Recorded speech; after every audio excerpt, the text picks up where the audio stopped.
पृथ्वी की हिस्ट्री में ऐसी बहुत सारी घटनाएं हो चुकी हैं जिसकी वजह से पृथ्वी पर बहुत बड़े लेवल की तबाही मची थी। इनमें से काफी सारे इवेंट बहुत फेमस हैं। For example dinosaur mass extinction, जिसे क्रेटेशियस एक्सटिंक्शन भी कहा जाता है।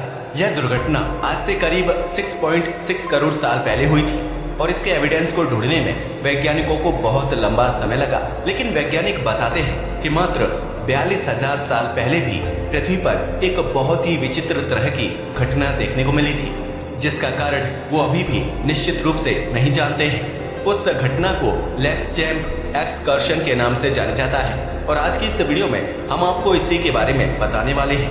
यह वीडियो हमारी आम वीडियो के मुकाबले बहुत इंटरेस्टिंग होने वाला है, इसलिए इसे अंत तक जरूर देखिएगा। आज से करीब 42,000 साल पहले हमारी पृथ्वी का आखिरी आइस एज चल रहा था।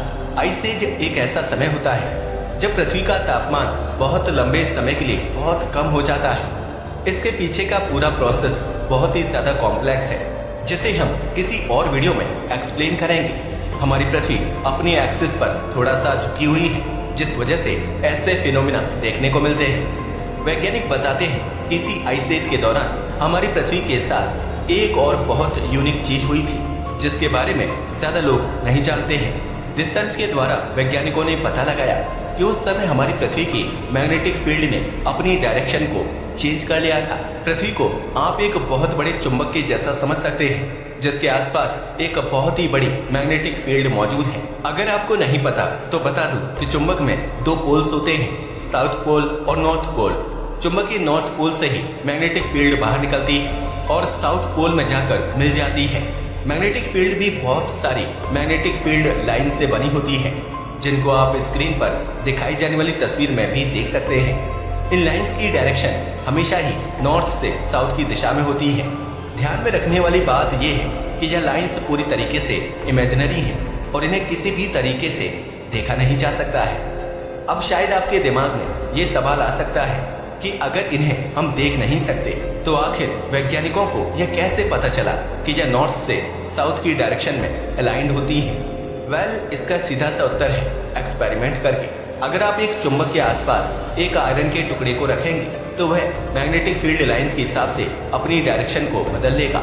सिर्फ इतना ही नहीं, आप एक तार में बह रहे करंट से भी मैग्नेटिक फील्ड की डायरेक्शन का पता लगा सकते हैं। यह पूरा ही खेल इलेक्ट्रोमैग्नेटिज्म के पार्टिकल्स द्वारा किया जाता है, जिन्हें फोटॉन्स भी कहते हैं। इन्हीं पार्टिकल्स की वजह से यह फोर्स हमारे ब्रह्मांड में वर्क कर पाता है। जिस तरह से मैटर न्यूट्रॉन, प्रोटॉन और इलेक्ट्रॉन से बना होता है, वैसे ही इलेक्ट्रोमैग्नेटिज्म फोर्स फोटॉन से बना होता है और इन्हीं की वजह से ये फंक्शन कर पाता है।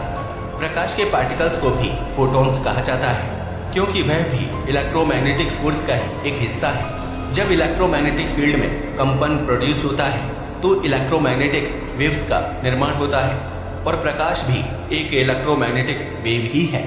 इसे आप पानी के एग्जाम्पल से बहुत आसानी से समझ सकते हैं। अगर आप स्थिर पानी में किसी भी चीज को देखेंगे तो उसमें कंपन होगा, जिसकी वजह से आपको पानी में कुछ ऐसी वेव्स बनती हुई दिखाई देंगी। बिल्कुल पानी की तरह ही हमारे पूरे ब्रह्मांड में अलग अलग तरह की फील्ड मौजूद है, जिनमें एनर्जी देने पर हमें उनसे जुड़े पार्टिकल ओरिजिनेट होते हुए दिखाई देते हैं। इस चीज को हमने अपनी क्वांटम फील्ड थ्योरी वीडियो में बहुत अच्छे से एक्सप्लेन किया है, जिसे आप डिस्क्रिप्शन में दिए गए लिंक पर क्लिक करके देख सकते हैं। ब्रह्मांड में मौजूद बहुत सारे ग्रह एक चुंबक की तरह ही काम करते हैं।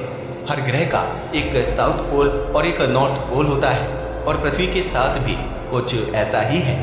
ध्यान देने वाली बात यह है कि पृथ्वी का जियोग्राफिक नॉर्थ पोल उसका मैग्नेटिक साउथ पोल है और उसका जियोग्राफिक साउथ पोल उसका मैग्नेटिक नॉर्थ पोल है। यह स्टेटमेंट सुनने में थोड़ा कॉम्प्लेक्स लग सकता है, इसलिए आइए इसे थोड़ा आसान भाषा में समझते हैं। हमारी पृथ्वी अपनी एक्सिस पर रोटेशन करती है और इस एक्सिस के नॉर्थ पार्ट को पृथ्वी का जियोग्राफिक नॉर्थ पोल कहा जाता है। वहीं इस एक्सिस के साउथ वाले हिस्से को जियोग्राफिक साउथ पोल कहा जाता है।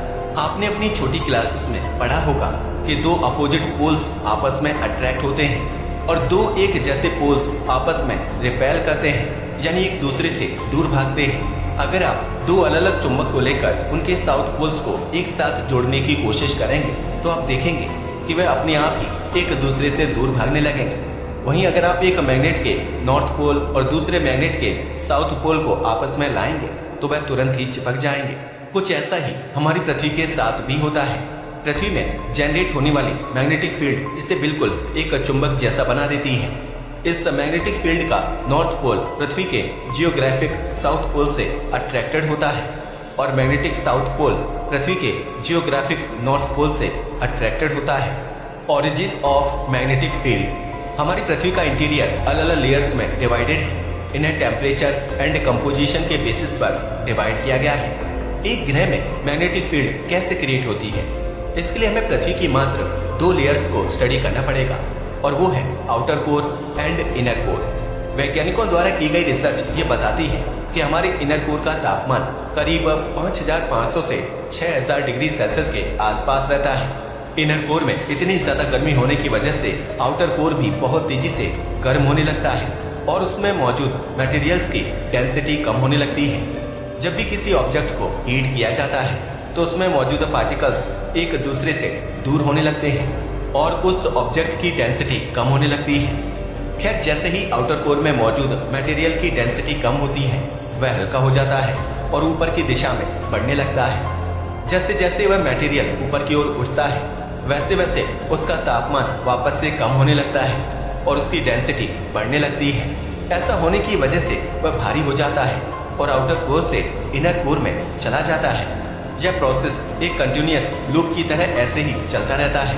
हमारी पृथ्वी के रोटेट होने की वजह से यह मटेरियल उसके एक्सिस के साथ भी अलाइन हो जाता है और साथ में ही रोटेट करने लगता है। पृथ्वी के इनर कोर और आउटर कोर में मुख्य रूप से आयरन और निकल मौजूद है। जब इनके तापमान को बढ़ाया जाता है तो इनमें मौजूद इलेक्ट्रॉन एटम से अलग होने लगते हैं। अब जैसा कि आप जानते ही होंगे कि जब इलेक्ट्रॉन फ्री हो जाते हैं और इधर उधर घूमने लगते हैं तो उससे ही इलेक्ट्रिसिटी का निर्माण होता है। कुछ इसी तरह से हमारी पृथ्वी के केंद्र में भी इलेक्ट्रिसिटी का निर्माण होने लगता है। इसी इलेक्ट्रिसिटी की वजह से मैग्नेटिक इफेक्ट्स भी क्रिएट होने लगते हैं जो पृथ्वी की मैग्नेटिक फील्ड का निर्माण करते हैं। इसी पूरे प्रोसेस की वजह से हमारी पृथ्वी के आसपास मैग्नेटिक फील्ड जनरेट हो पाती है। इस पूरे कॉन्सेप्ट को जियोडायनेमो थ्योरी कहा जाता है।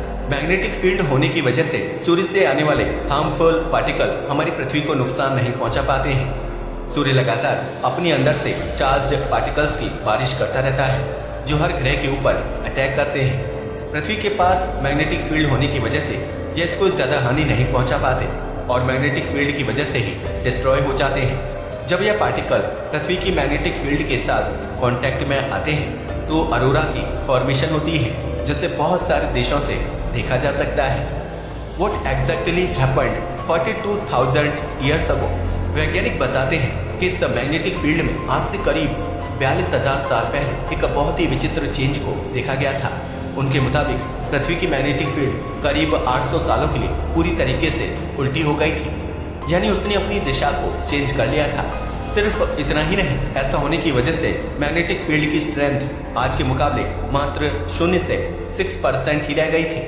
इतनी वीक मैग्नेटिक फील्ड होने की वजह से सूर्य से आने वाले पार्टिकल और कॉस्मिक रेडिएशन ने पृथ्वी पर अटैक करना शुरू कर दिया था, जिससे पृथ्वी के रेडियो कार्बन लेवल बढ़ने लगे थे।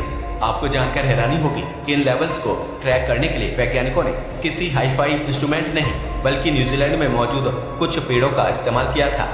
इन पेड़ों को कैरी ट्रीज कहा जाता है और इनके मध्य भाग को स्टडी करके वैज्ञानिक पृथ्वी की मैग्नेटिक फील्ड में होने वाली चेंज का पता लगा लेते हैं। यह पेड़ 40,000 साल से भी ज्यादा पुराने हैं और इन्हें ही स्टडी करके वैज्ञानिकों ने पृथ्वी की मैग्नेटिक फील्ड में होने वाले चेंज को नोटिस किया था।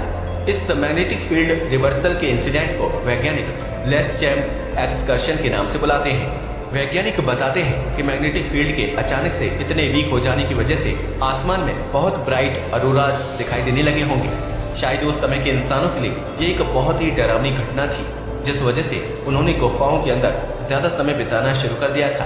वैज्ञानिक बताते हैं कि अगर हम गुफाओं के अंदर बनी आर्ट को ट्रैक करें तो ये पता चलता है कि आज से 42,000 साल पहले इनकी संख्या में एक बहुत ही बड़ा इंक्रीज आया था। इस इंक्रीज के पीछे का कारण वैज्ञानिक कुछ और नहीं बल्कि लेस चैम्प एक्सकर्शन को ही बताते हैं। इससे भी चौंकाने वाली बात तो ये है कि पृथ्वी की मैग्नेटिक फील्ड में ऐसे चेंज दोबारा भी देखने को मिल सकते हैं। आपको जानकर हैरानी होगी कि पिछले 170 सालों में पृथ्वी की मैग्नेटिक फील्ड पहले के मुकाबले 9% कमजोर हो चुकी है। यह प्रोसेस लगातार चलता ही जा रहा है और वैज्ञानिकों को पृथ्वी के नॉर्थ पोल में बहुत सारे चेंजेस भी देखने को मिल रहे हैं। उनके मुताबिक भविष्य में हमें फिर से कोई मैग्नेटिक फील्ड रिवर्सल देखने को मिल सकता है। इसकी वजह से हमें बहुत ही ब्राइट और सुंदर ऑरोरास तो देखने को मिलेंगे, लेकिन यह हम इंसानों के लिए बिल्कुल भी अच्छा नहीं होगा। सूर्य से आने वाले हार्मफुल पार्टिकल के हमारे शरीर में एंटर होने की वजह से कैंसर जैसी खतरनाक बीमारी भी हो सकती है। सिर्फ इतना ही नहीं, इसकी वजह से हमारी पूरी पृथ्वी का कम्युनिकेशन सिस्टम भी खराब हो जाएगा।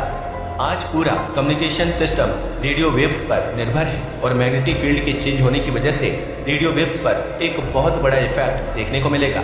सिर्फ इतना ही नहीं, हमें एक इंटरनेट अपोकलिप्स भी देखने को मिल सकता है, जिसमें महीनों और सालों तक हम इंटरनेट का इस्तेमाल नहीं कर पाएंगे। यह सुनने में भले ही एक बहुत डरावना सपना लगे, लेकिन इसका सच होना पूरी तरीके से संभव है।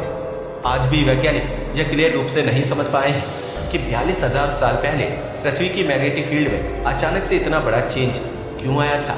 इस पर अभी भी रिसर्च एंड स्टडीज जारी है और शायद हमें भविष्य में लेस चैम्प एक्सकर्शन का कारण जानने को मिल जाए। वैसे आपको क्या लगता है कि आगे चलकर हमें पृथ्वी की मैग्नेटिक फील्ड में एक टेम्परेरी परिवर्तन देखने को मिलेगा या नहीं? हमें नीचे कमेंट करके जरूर बताइएगा। आज के वीडियो के लिए बस इतना ही। धन्यवाद।